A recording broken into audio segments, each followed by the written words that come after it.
Welcome to section 5. So in this section we're going to be discussing another interesting topic, direct and manage project work, and we'll be looking at the inputs, tools and techniques as well as the outputs. Now let's explore the direct and manage project work process, which is at the core of project execution.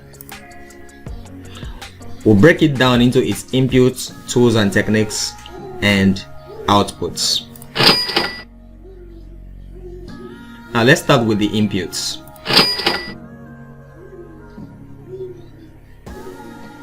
Now the first input we have in the direct and manage project work is the project management plan. Alright, in this section 4 we talked about the project management plan. Alright, so here is serving as an input in the direct and manage project work. Remember, we said the project management plan is the basis, the foundation for your execution. All right, so of course you know that the direct and manage project work is all about execution. All right, and the plan is central in this phase.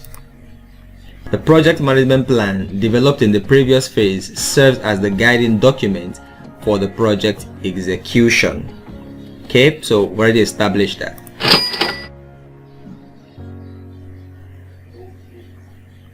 Approve change requests. Now, any approved changes from the perform integrated change control process are incorporated here. Now let me just explain this briefly. Now, in the course of your project execution, you're going to come across sections or instances whereby you'd realize that what you already have in the project management plan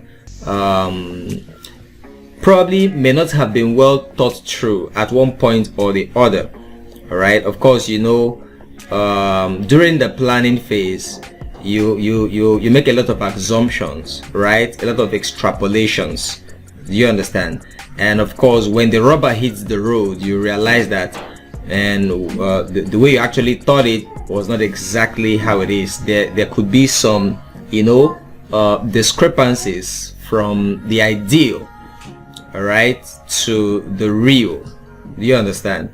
So in these cases, you might require some changes, all right? And as a project manager, you don't just, you know, make changes to your project management plan in your execution phase.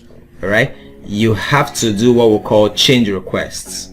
All right, change requests, and it's going to go through a process. All right, the changes that you are making has to be looked at, has to be analyzed.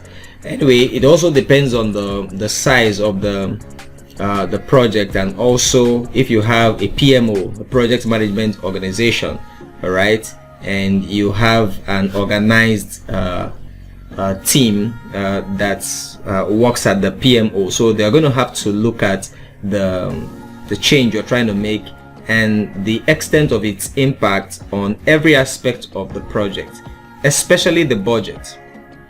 All right, so if it's significant, all right, if it's significant, they're going to be asking the cost benefit question. What are the costs of this change, and what is the benefit, right, to the overall outcome of the project? All right, so depending on how that question is answered, the change request can be either approved or rejected.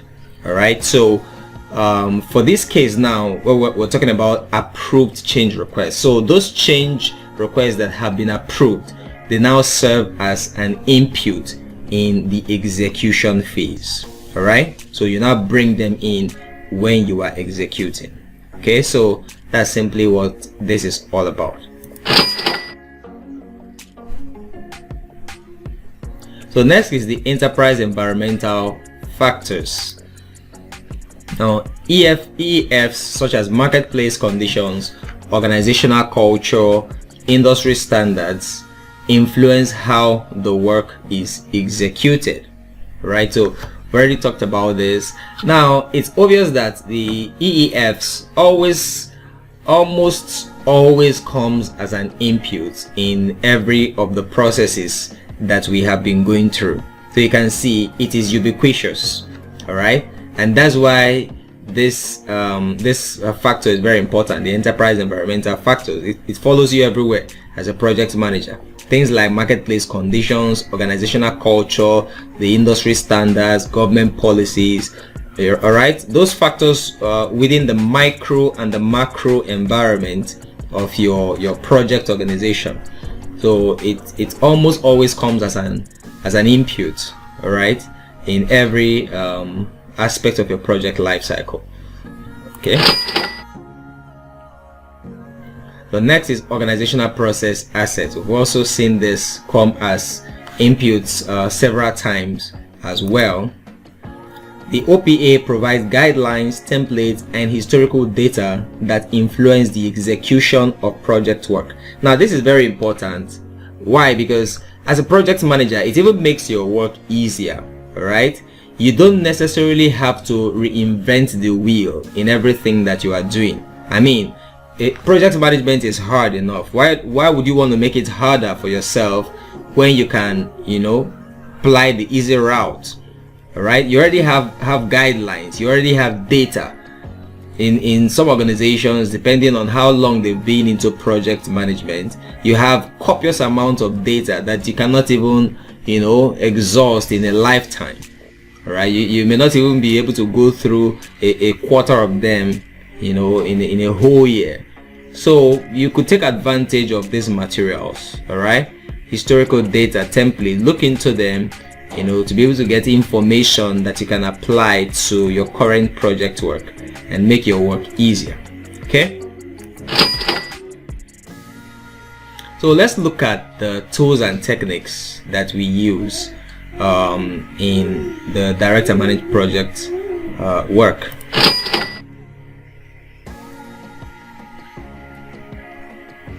Now, of course, you have expert judgment.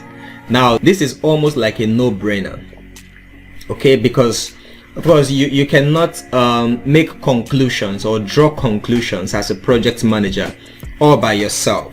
All right, you have to get input from your team members, the experts you're working with, right? Because as a project manager, you are not a know-it-all. As a matter of fact, you are not even an expert in every functional area that your project obviously cuts across. All right, so you're going to have people who know more than you in those areas, so you are going to want to get their submission, all right, to be able to make very, very informed conclusions.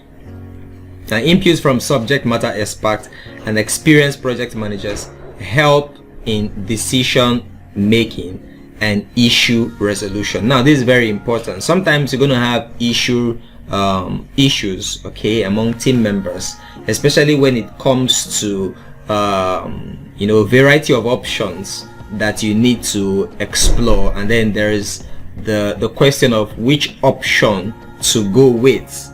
Okay, sometimes there are going to be things that want to influence which direction the decision is going to go.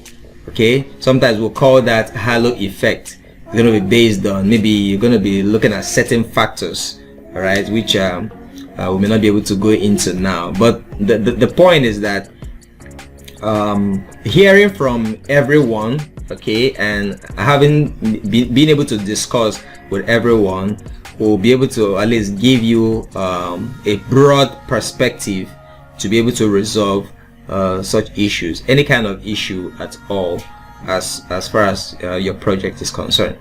So this is very, very important.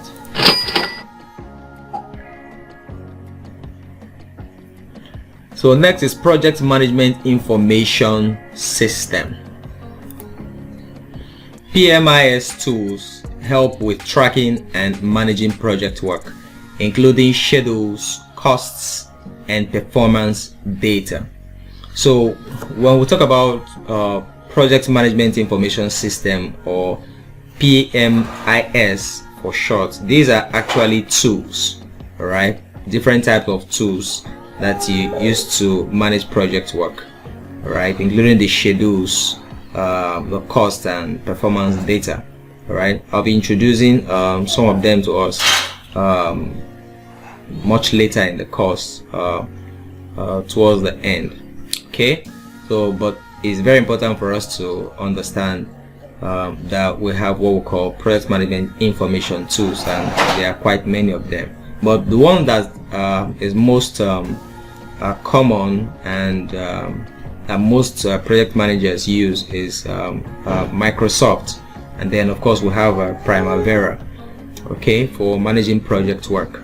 Okay, so we're going to discuss it in detail much later.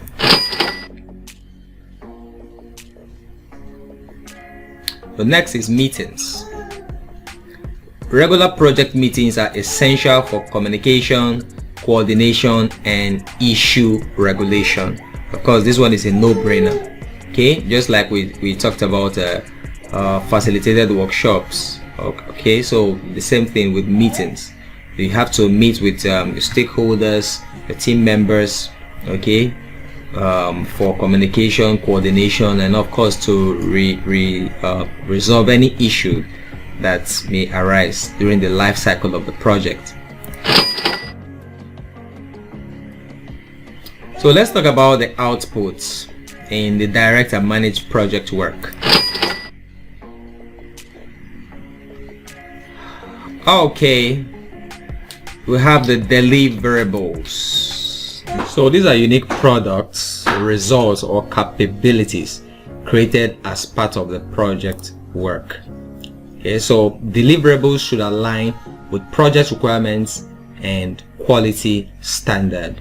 So at every phase, every segment of the execution work, you'll be having products, you'll be having deliverables, okay, which comes in different forms and formats. All right, so all those serve as the output for your direct and managed project work.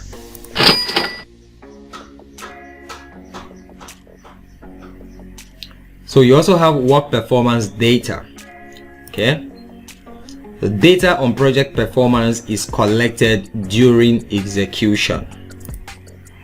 It includes information on costs, schedule, scope, quality, and other key performance indicators.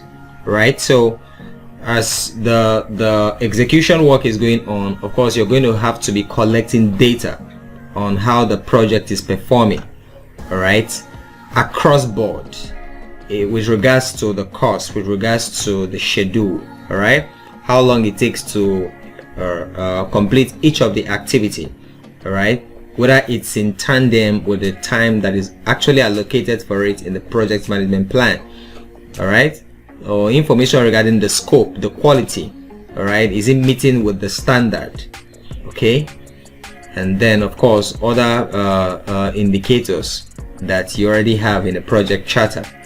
So all these are what makes up your work performance data, and they all serve as output in your execution work.